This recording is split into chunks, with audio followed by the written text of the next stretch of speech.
Friendship అనగా ఏమిటి? What is friendship? కొత్త ఫ్రెండ్షిప్ కాదు, It's not new పాత friendship. Friendship. It's the old friendship. పాత ఫ్రెండ్షిప్ మీ ఇంటికి వస్తే "హే రారా పోరా కూర్చోరా" అంటాం.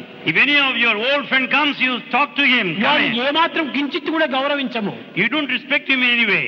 కానీ కొత్త ఫ్రెండే వస్తే రండి దయచేయండి కూర్చోండి కాఫీ ఈ విధంగా మాట్లాడతాం. If a new friend comes, he will say, receive with all courtesies. ఈ గౌరవ మర్యాదలకు కొత్త ఫ్రెండ్ కే ఇస్తారు కానీ పాత ఫ్రెండ్ కి ఇవ్వరు. The courtesies are extended to a new friend, but not to an old పాత friend. ఫ్రెండ్ ను స్వేచ్ఛగా అనుభవిస్తారు.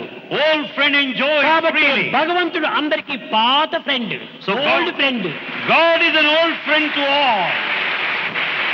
ఇలాంటి సత్యాన్ని మనం గుర్తించుకున్నప్పుడే ఆ ఫ్రెండ్ తో మనం స్వేచ్ఛగా ఉండొచ్చు. When you recognize the truth, you can move freely with that friend. కనుక నీ దోషములు కూడా నువ్వు ఆ ఫ్రెండ్ తో చెప్పుకోవాలి. You can express your mistakes to that friend. ఆ ఫ్రెండ్ యొక్క ఆదేశాన్ని నీవు అందుకోవాలి. నీ హృదయాన్ని పరిశుద్ధం గావించుకో.